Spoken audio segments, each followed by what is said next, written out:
predomina la coagulación, vamos a tener formación de trombos. Si predomina la fibrinolisis, vamos a tener hemorragia. Entonces, para estudiar la hemostasia la vamos a dividir en la hemostasia primaria, la secundaria. Estoy esperando que se sienten el resto de los alumnos y por eso me he pasado a la siguiente diapositiva. En la hemostasia primaria vamos a ver la participación de las plaquetas.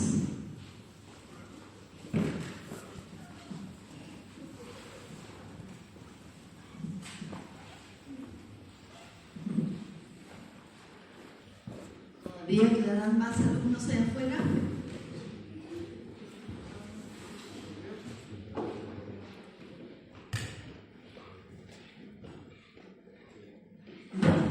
Entonces, en la hemostasia primaria vamos a ver la participación de las plaquetas que están representadas en esas imágenes.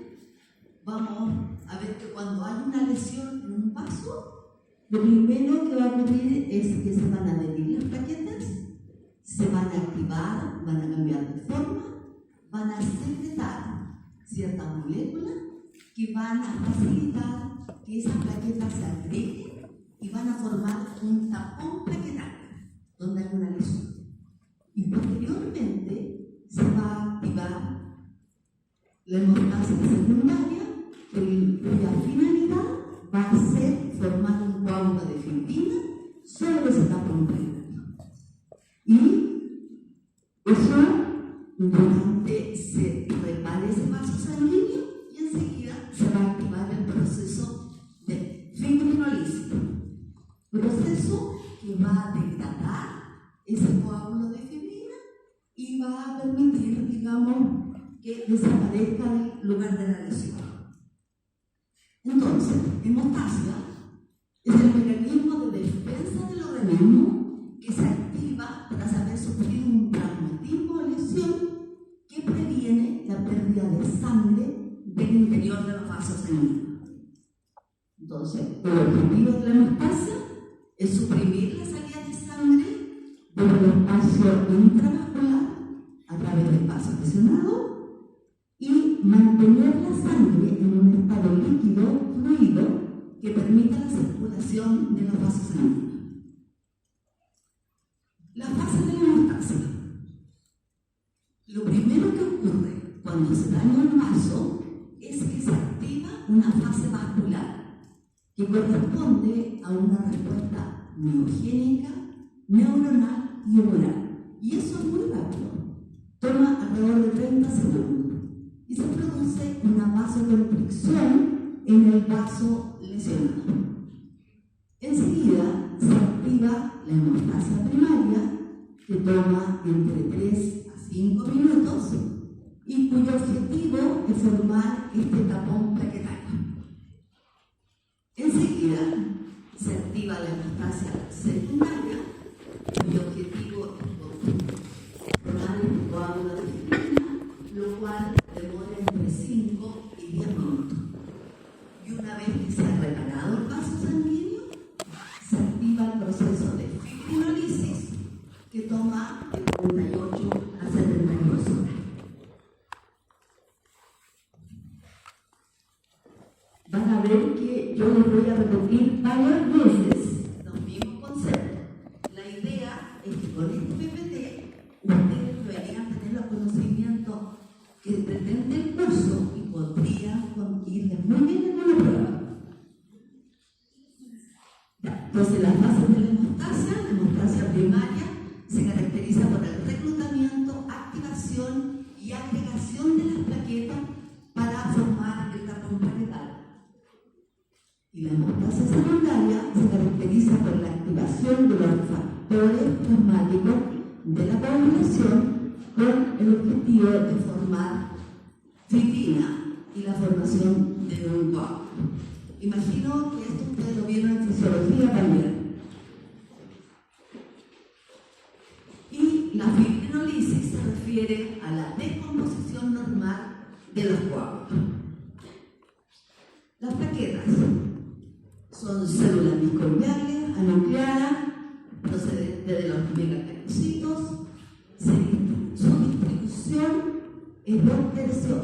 circulación periférica y 1/3 en el vaso. Se los puse en rojo porque si tenemos alguna alteración del vaso, eso va a producir una distribución distinta y el número de plaquetas circulantes puede disminuir. Su síntesis es controlada por interleuquina y la trombopolietina, circula como discos inactivos y cuando se activa cambia de forma y se desarrollan receptores para los factores de coagulación. Se unen unas con otras y al subendotelio. La vida media es alrededor de 9 a 10 días. Seguimos con las plaquetas. Las membranas contienen glicoproteínas que sirven para que se unen a receptores, a los factores de coagulación. Dentro de estas glicoproteínas está la 1B9, la 2B3A, y le va a permitir interactuar con el factor de von Willebrand y fibrinógeno. Tienen un arreglo microtúbulo responsable de la actividad contráctil de las plaquetas. Tienen unos gránulos densos que contienen ADP, ATP, serotonina, iones calcio y fosfato, que cuando se activan las plaquetas liberan el contenido de esos gránulos. Tienen gránulos alfa, que contienen proteínas que intervienen en la coagulación, entre ellas el factor de von Willebrand, factor 5, fibrinógeno, proteína S y beta-tromboglobulina. Tiene además lisosomas que contienen enzimas hidrolíticas necesarias para la regulación de algunas proteínas. Profe, ¿son la membrana las glicoproteínas o los factores de coagulación lo que permite la interacción con el...? Te voy a mostrar una esquemita después.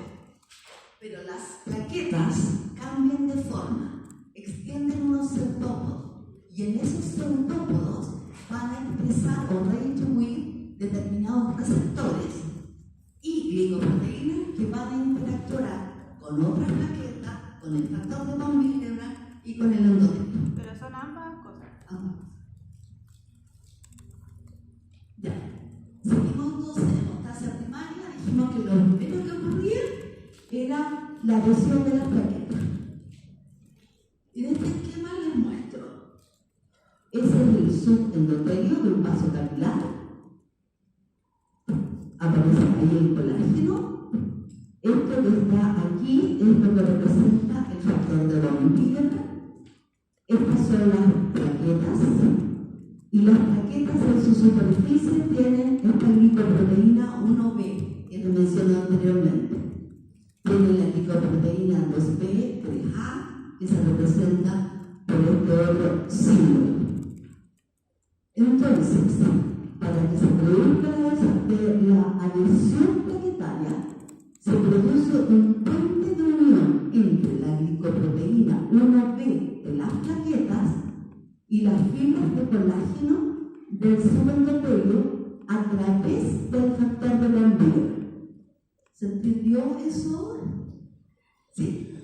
¿Te fijas? Ahí está el tema. Ahí tenemos la plaqueta, lo importante que es el factor de von Willebrand y cómo se adhieren a la pared del vaso lesionado.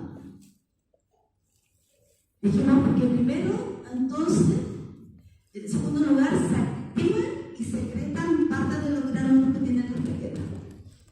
Aquí les puse un esquema.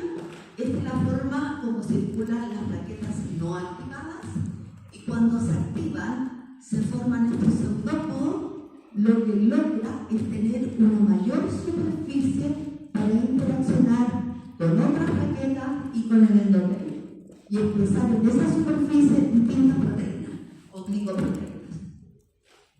Entonces, activación y secreción. Las plaquetas cambian de forma, extendiendo pseudópodos, se produce un aumento de la superficie que contiene estos receptores para distintos agonistas. Al ocuparse dichos receptores ocurre una respuesta de liberación de gránulos densos. El contenido de ellos puede ser ADP y la producción de glucosanol, que incluyen tromboxano A2 y prostaglandina.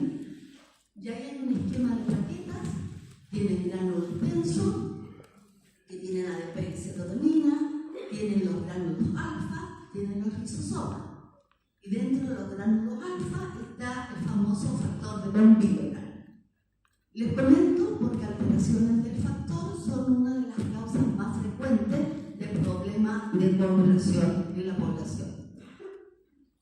En tercer lugar, entonces, viene la agregación plaquetaria.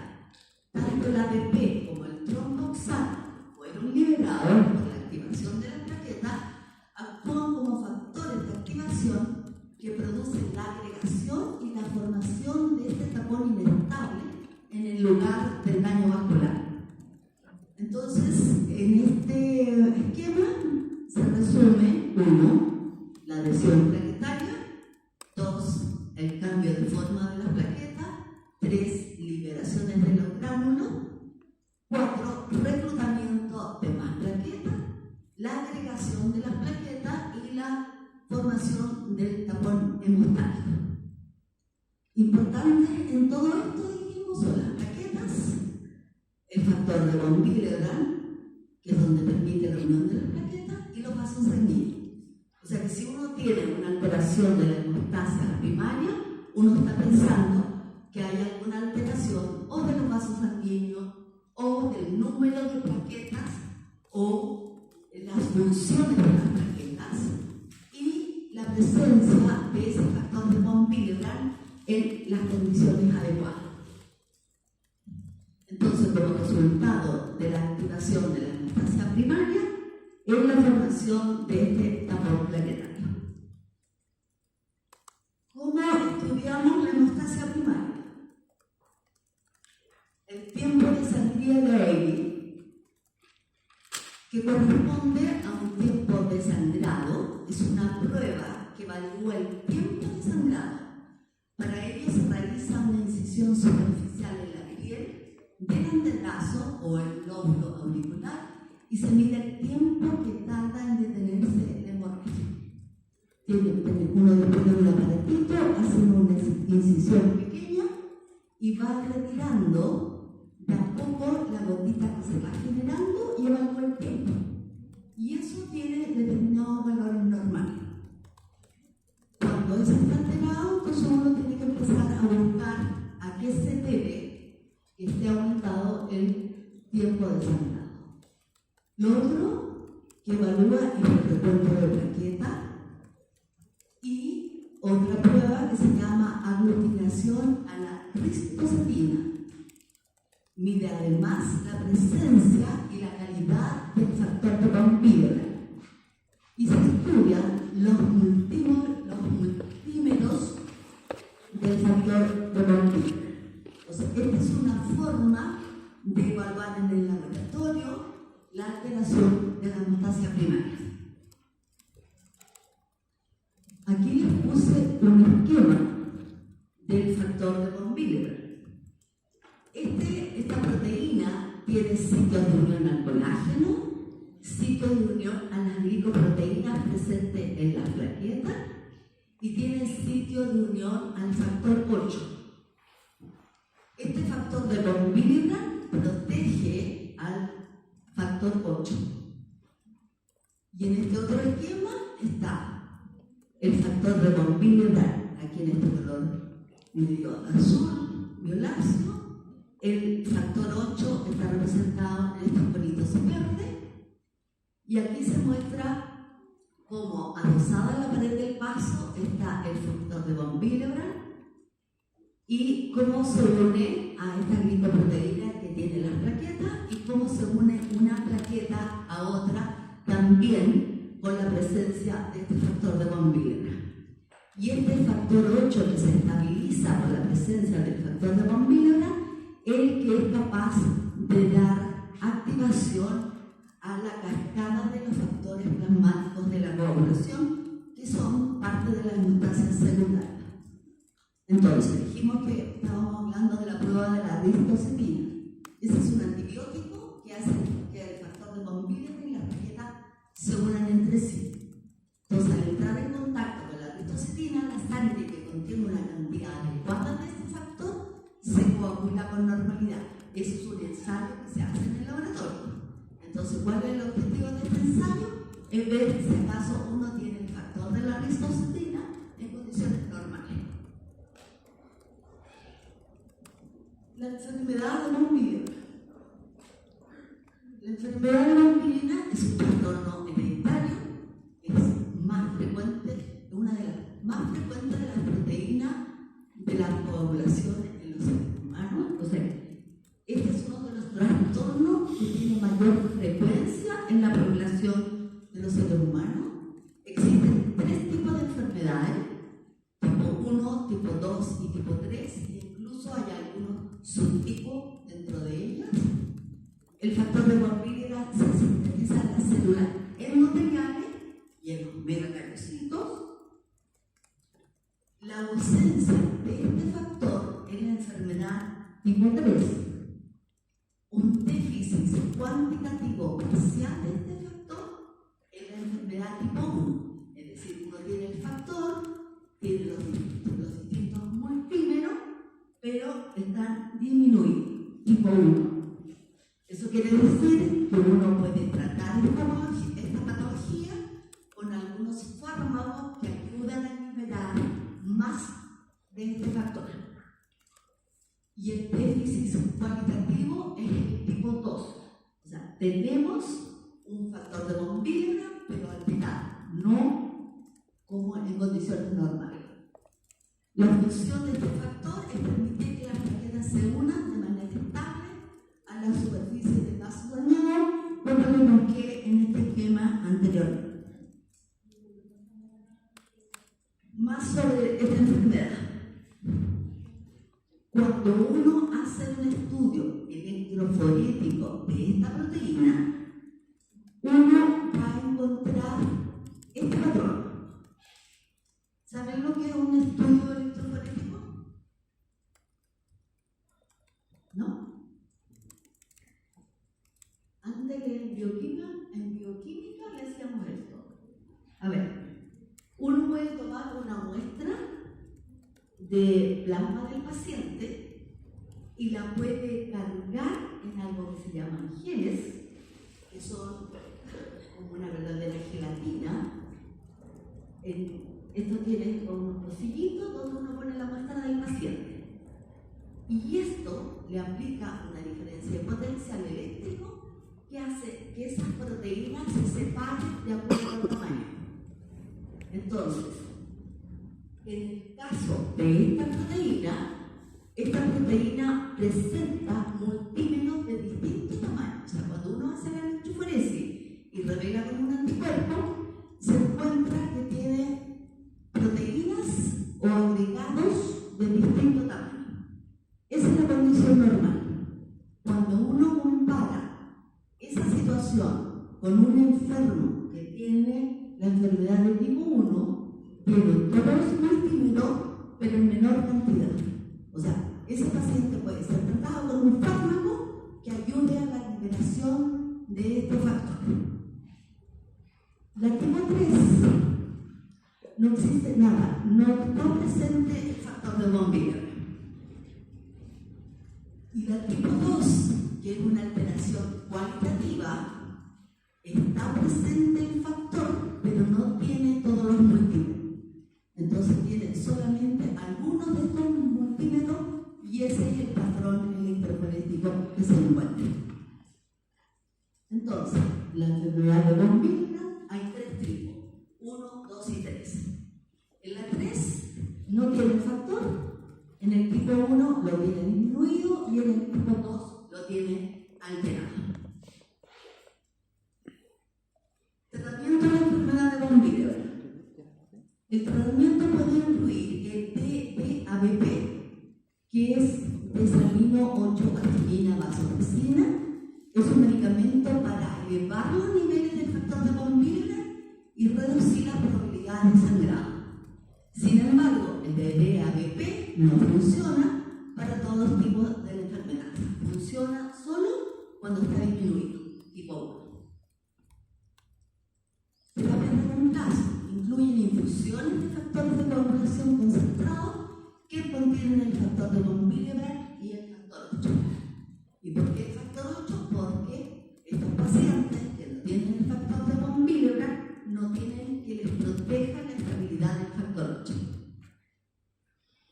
Anticonceptivos orales. La hormona de estrógeno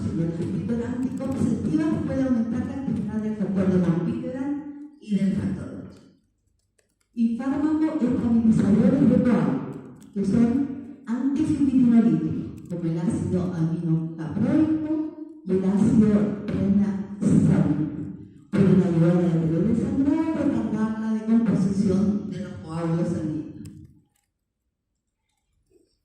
La otra patología que se produce por alteración de los vasos sanguíneos y que es la telangiectasia. Estos pacientes es una patología que presenta hemorragia, es hereditaria, es un trastorno en algunos vasos sanguíneos que no se desarrollan en forma adecuada. El 95% de los afectados presenta hemorragia, hemorragia nasal recurrente, con una media de comienzo a los 12 años e incremento progresivo del sangrado nasal en frecuencia y severidad. Generalmente se presentan asociados a otras malformaciones arteriovenosas, a veces pulmonares, y presentan múltiples telangiectasias en el sistema gastrointestinal, mano, cavidad oral y afecciones en algunas otras vísceras. Entonces, alteraciones de la hemostasia primaria, alteraciones en el vaso sanguíneo, disminución del número de plaquetas, trombocitopenia, alteración de la calidad de las plaquetas, o sea, son plaquetas que tengan problemas en la adhesión, en la agregación o en la secreción, que son las trombocitinas. Alteración de la disminución del factor de von Willebrand, que dijimos que podía ser una alteración cuantitativa, que es la tipo 2, o cuantitativa, tipo 1 y tipo 3.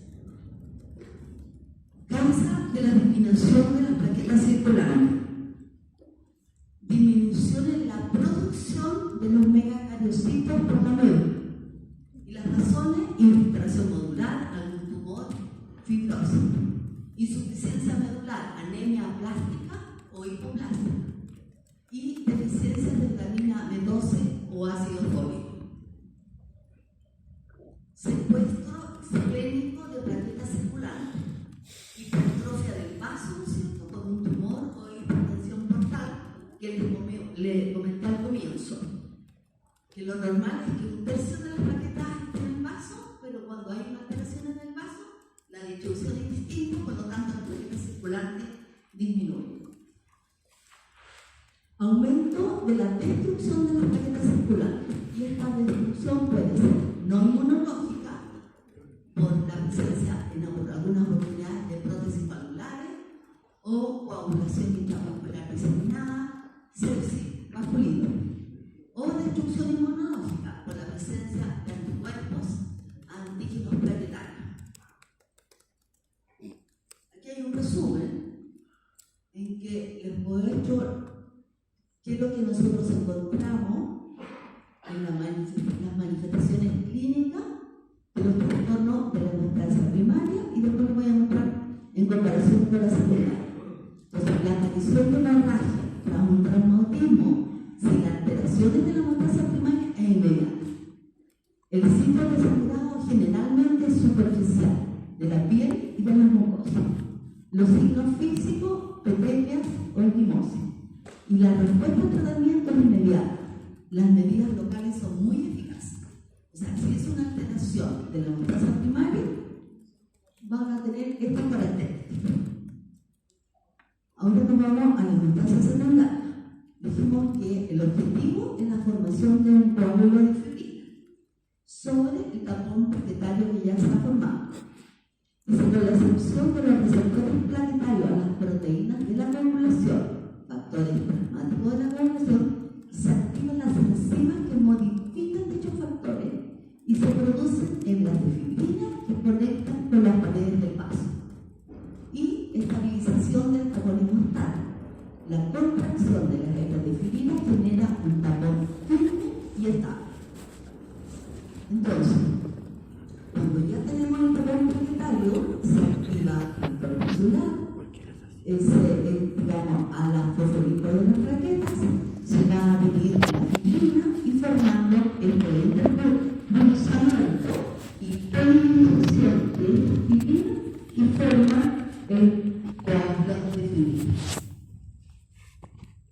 No pretendo que se acuerden de todos los factores y cómo se produce la carta. Solo la idea es que en la clase secundaria hay una vía intrínseca, una extrínseca, una vía común, y el objetivo de esto es que el hidrógeno pasa a fibrina y se forme el coágulo de fibrina estable.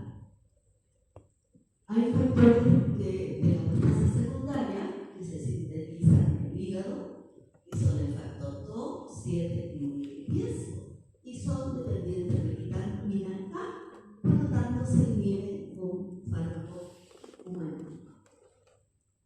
Alteraciones de la proteasa secundaria tenemos las hemofilias. Las distintas hemofilias y es ausencia de los factores de la cadena de coagulación. Hemofilia A, ausencia del factor 8, la hemofilia B, ausencia del factor 9 y la C, ausencia del factor 11. El gen de la hemofilia se transmite del padre o de la madre al hijo, y los genes de la hemofilia A y B se encuentran en el cromosoma X.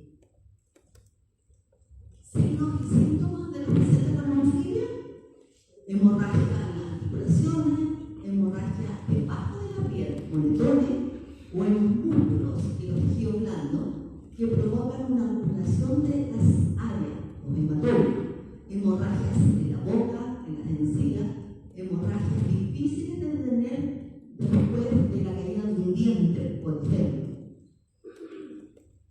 ¿Cómo uno estudia la hemostasia celular? El TTPA o TTPK, que son pruebas de coagulación que se hacen en muestras de plasma obtenidas de la sangre del paciente. Explora vía intrínseca y común, o sea, explora esta vía y esta vía, o sea, cualquiera de alteración de estos factores los podríamos pesquisar con un TTPK. Tiempo de trombina, explora la vía extrínseca y la común, extrínseca y común. Y el tiempo de protrombina explora el paso del factor 1 al factor 1 activado, o sea, el paso de fibrinógeno a fibrina. Por ejemplo, si uno tuviera un TTPK alterado y un tiempo de protrombina normal, ¿dónde tendríamos el problema?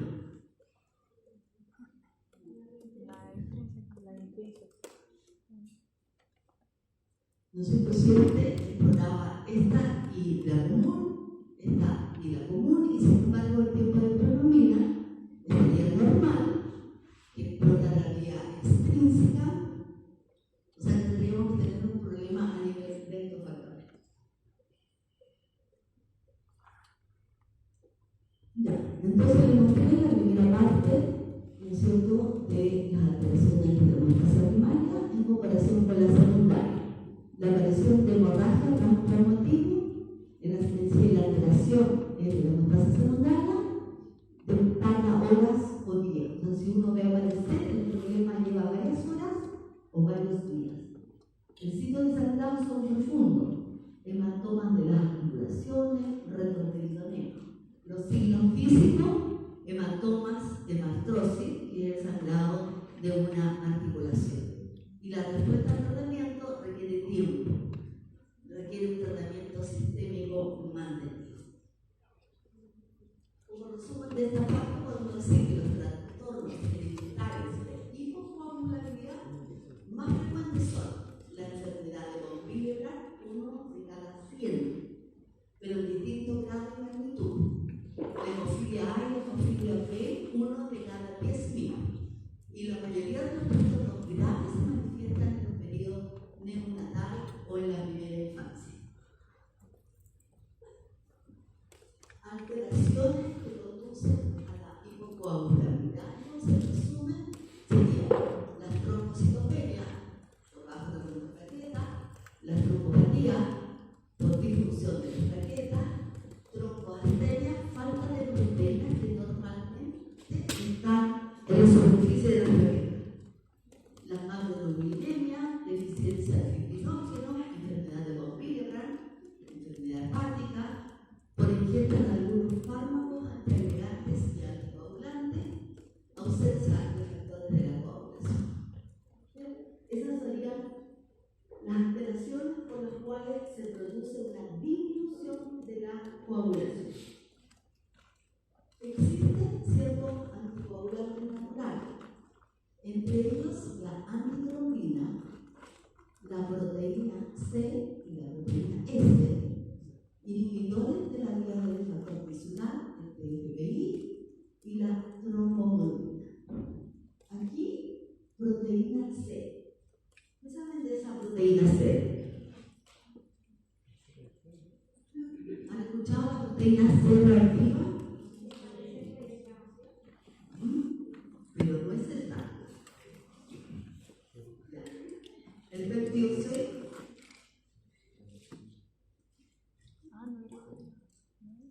Les hago el comentario de cómo para hacer la diferencia. El péptido C, también es una proteína, proviene de la insulina. La insulina, cuando se activa, porque se genera el péptido, se corta y genera el péptido C, que sirve como marcador para saber la cantidad de insulina que tiene el paciente. La otra, como tú bien dices, es la proteína C reactiva, que va como en paralelo de la VHS del ecograma, ¿no es cierto? Que es la velocidad de segmentación, que se activa con procesos inflamatorios. Pero esas dos son distintas de esta proteína C. Y esta proteína C, uno habla de proteína C o proteína C activada, no reactiva, para que no se confundan. ¿Ya?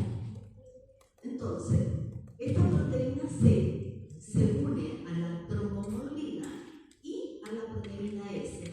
Y en esas condiciones se transforma en una proteína C activa. Y esa proteína C activa inhibe estos pasos del factor 8 al 8 activado. Inhibe del factor 5 al 5 activado. Y al final lo que está tratando de evitar es el paso de protrombina a trombina, y al final impide el paso de fibrinógeno a fibrina, es decir, está evitando que se forme ese coágulo. Por eso que es una proteína anticoagulante y existe en condiciones normales. Y es una forma como el sistema se regula. Vimos fase de la hemostasia primaria, vimos la hemostasia secundaria, y ahora vamos a ver la fibrinolisis, ¿no es cierto? Que se refiere a la recomposición normal de los coágulos. Entonces, la fibrinolisis, el sistema de la fibrinolisis es una cascada enzimática que cuenta de activadores e inhibidores que regulan la conversión del plasminógeno en plasmina. Y la plasmina derivada del coágulo de fibrina. Por eso tenemos el paso de plasminógeno a plasmina por ciertos activadores. Y ya voy a definir cuáles son, pero el PPA y el UPA. Y ciertos inhibidores, el PAI1, PAI2 y tal. Y lo que hace la plasmina es degradar este coágulo de fibrina, y producto de la degradación genera productos de degradación de fibrinógeno y el fibrinógeno. Y aquí les puse que esta es la fibrina, que está formando parte del coágulo, y cuando se empieza a degradar genera estos productos de degradación de fibrinógeno y de fibrina, y además este dímero D. Estos productos de degradación se pueden medir, y el dímero D también se puede medir.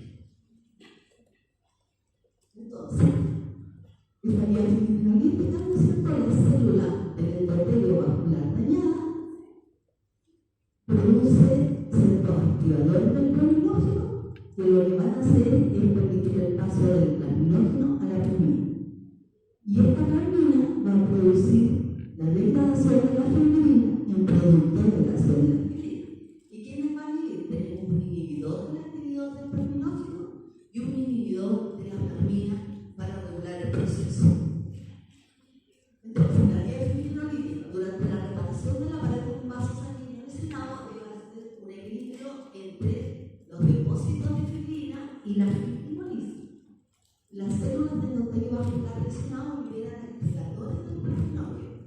El activador del plasminógeno tisular, que es el PPA, y la ubicinasa, que es el UPA, que es el que activa la fibrinolisis. Estas son proteínas con actividad serinoproteasa. Los activadores del parminógeno degradan el parminógeno a fermina que disuelve los coágulos. Y la fibrinolisis es controlada por inhibidores de los activadores del parminógeno, PAI1 y PAI2, e inhibidores de la plasmina, alfa-2 antiplasmina. Entonces, vamos a tener algunos que van a favorecer la formación de los coágulos de fibrina y otros que lo van a inhibir. Como partimos al comienzo, uno tiene que tener un equilibrio entre la formación de los coágulos y la disolución de los coágulos. Si se aumenta, si este equilibrio se pierde y aumenta la coagulación, vamos a tener la formación de trombo. Entonces, si disminuye la fibrinolisis, se produce trombosis. Hay cierta trombofilia, o sea, que se genera o existe la predisposición de formar trombos. Hay ciertas trombofilias primarias o hereditarias, ¿no es cierto? Y las más comunes son una alteración del factor 5 de Ley, mutación de la protrombina, hiperhomociteinemia, anticuerpos antifosfolipídicos, anticuerpos anticardiolipina o anticoagulante, enfermedad renal por pérdida renal de antitrombina. Entonces, estas son enfermedades hereditarias. Hay otras que son bastante menos frecuentes, y están las alteraciones del parminógeno y de la fibrinolisis, hemoglobinuria nocturna paroxística, deficiencia de la proteína C, deficiencia de la proteína S, deficiencia de la antitrombina D. O sea, hay distintas alteraciones genéticas que producen alteración en estas proteínas. Esta es una de las que vimos, y es el factor 5 de Ley. Se las puse porque ayuda a aclarar cómo funciona la proteína C. Entonces, lo normal, tenemos la proteína C, la proteína S, que lo clasificamos como anticoagulante natural, se unen al complejo trombina, y ese complejo degrada el factor 8, que es importante en la formación del coágulo.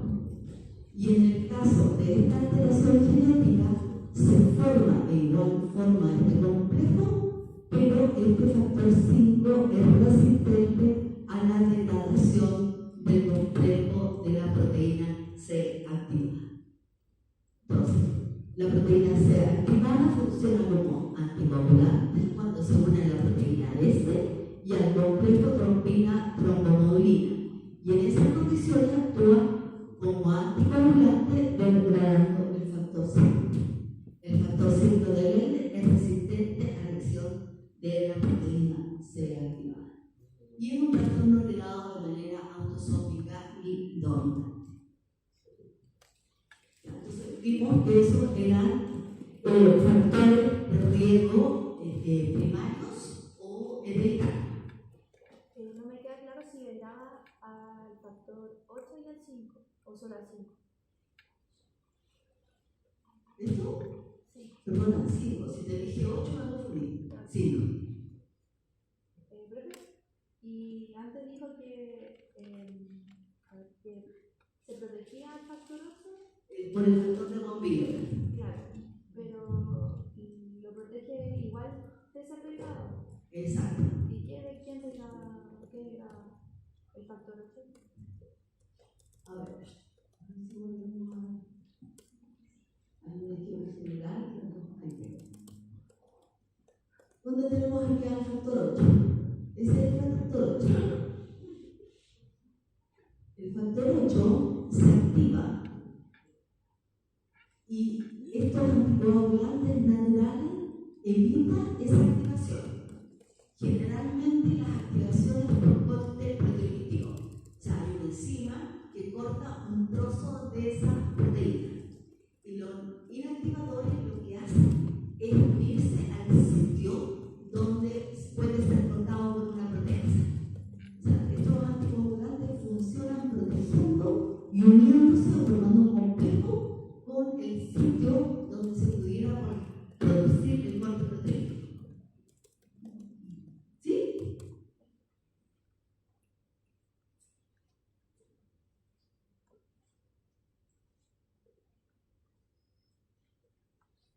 Entonces estamos viendo factores de riesgo adquiridos de trombosis. El embarazo, la edad avanzada, la inmovilización, el uso de estrógeno, la cirugía, la neoplasia, el síndrome nefrótico, los síndromes mieloproliferativos, la hemoglobinuria paroxística nocturna. Entonces son factores de riesgo para presentar trombosis. Y la trombosis puede ser en las arterias o en las venas. Trombosis venosa. Dijimos que hay ciertos factores de riesgo que predisponen a la generación de trombos. Entre ellos, la edad, la obesidad y la hipercoagulabilidad congénita o la hipercoagulabilidad adquirida. Esos son los factores predisponentes. Pero tiene que ocurrir algo más para que se produzca ese trombo. Y entre los factores de riesgo precipitantes, que son los que uno podría tratar de evitar, en algunos casos son cirugía, principalmente traumatológica, inmovilización, embarazo, viaje largo, reposo prolongado. Trombosis venosa, por ejemplo, la tromboflebitis, que es un proceso inflamatorio que hace que se forme un coágulo de sangre que bloquea una o más venas, por lo general en las piernas, y la vena afectada se encuentra en la superficie de la piel, tromboflebitis. Y trombosis venosa profunda, que las venas afectadas se encuentran en el interior del músculo, y uno lo que puede observar es este tipo de alteración, trombosis venosa profunda. Esto es doloroso, esta zona uno la siente con mayor temperatura, y el problema es que esos trombos generados en una pierna pueden ser desplazados a otro lugar.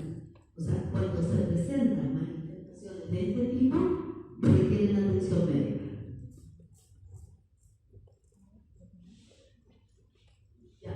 Trombosis arterial a nivel cardiovascular va a depender de la gravedad, va a depender del territorio afectado y el calibre del vaso afectado. Si es una arteria que está irrigando una gran zona del corazón y se obstruye, vamos a tener isquemia de esa zona. Y si es sostenida, va a producir un daño que puede ser irreversible. Entonces, a nivel cardiovascular puede producir angina inestable, síndrome coronario agudo, infarto agudo del miocardio. O sea, va a depender de la magnitud de la obstrucción del flujo sanguíneo. Recuerden que uno requiere que la sangre irrigue los distintos tejidos, porque la sangre va a tener a los linfocitos tienen hemoglobina, la hemoglobina transporta oxígeno, por lo tanto, los distintos tejidos requieren una determinada cantidad de oxígeno. Y si eso no llega en un determinado territorio, va a producir daño. Puede ocurrir que disminuya el flujo sanguíneo en un territorio, como puede que sencillamente interrumpa el flujo sanguíneo. Y la gravedad va a depender de eso.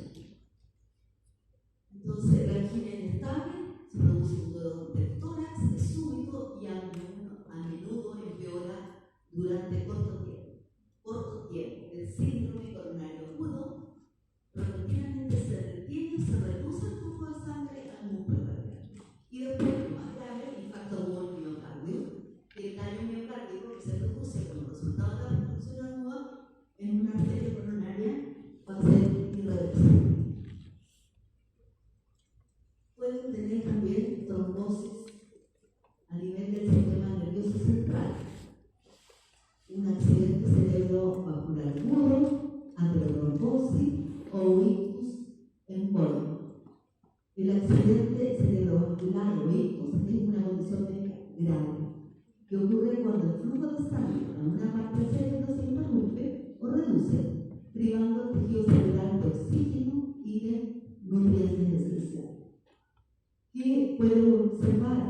caída o entumecimiento de un lado de la cara, dificultad para hablar, debilidad muscular a un determinado lado del cuerpo.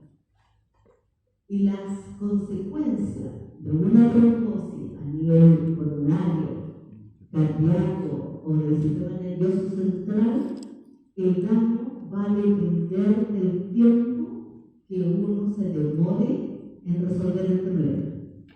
Cuando uno observa estas características, debe trasladarse lo antes posible para que se tomen las medidas de restablecer el flujo sanguíneo al territorio donde está el problema. Estos distintos tipos de ictus puede generarse un trombo que interrumpe el flujo de sangre, ¿no es cierto? Hablamos de trombosis. Puede producirse una embolía. Eso quiere decir que es un coágulo que se formó en otro sitio y que está viajando y interrumpe el flujo de sangre a un determinado territorio. Y el otro tipo de ictus son los sangrados. Y esto mismo puede ocurrir en otros órganos. Por ejemplo, en este esquema que le puse, hay un trombo que se produce en una pierna. Ese trombo viaja, puede ir al corazón, del corazón puede ir a nivel pulmonar.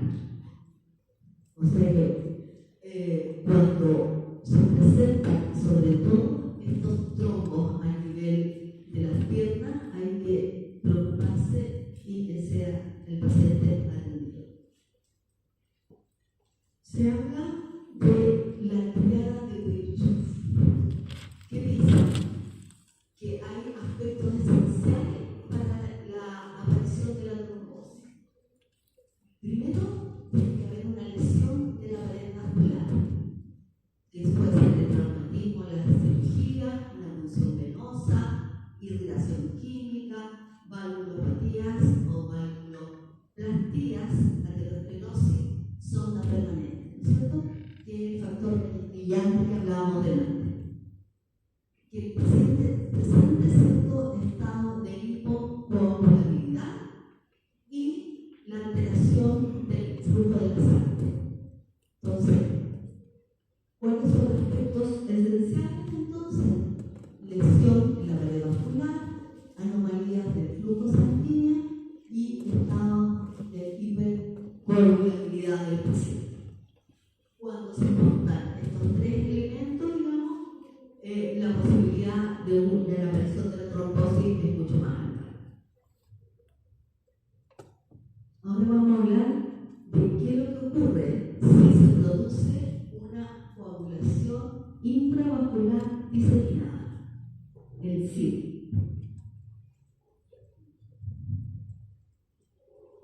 La coagulación intravascular diseminada consiste en la generación excesiva y anormal de trombina y fibrina en la sangre circulante. Durante el proceso hay un aumento de la agregación de la planetaria y del consumo de factores de la coagulación. Esto puede tener una evolución lenta y una rápida, y de acuerdo a eso las características o problemas del paciente. Si es lento, la coagulación intravascular diseminada evolucionará en semanas o meses y tiene manifestaciones trombóticas y embólicas. Si es rápida, la coagulación intravascular diseminada en horas o días, la causa principal es hemorrágica, porque se pierden los factores de coagulación, hay un desequilibrio entre los factores de coagulación y los fibrinolíticos, y lo que presenta el paciente al final es una hemorragia. Diagnóstico de hipercoagulabilidad. En el caso de las trombofilias hereditarias, el factor 5 de Leigh se puede medir, protrombina y anticuerpos antifosfolípicos. Y en las trombofilias antígenas es importante medir la antitrombina 3, proteína C y proteína S. El CID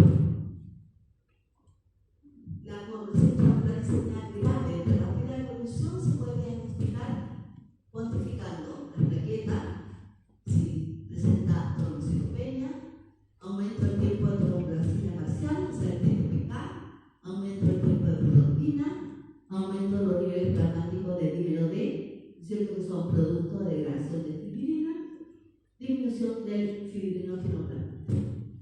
Y el tratamiento, lo más importante, es la corrección de la causa y reposición del requete. Reposición de factores de coagulación, en el plano fresco o congelado. Fibrinógeno, precipitado, para controlar la hemorragia grave. En algunas ocasiones se usa heroína, se usa como profilaxis en pacientes con coagulación intravascular diseminada de lenta evolución que presenta tromboembolía venosa o tiene riesgo de presentar.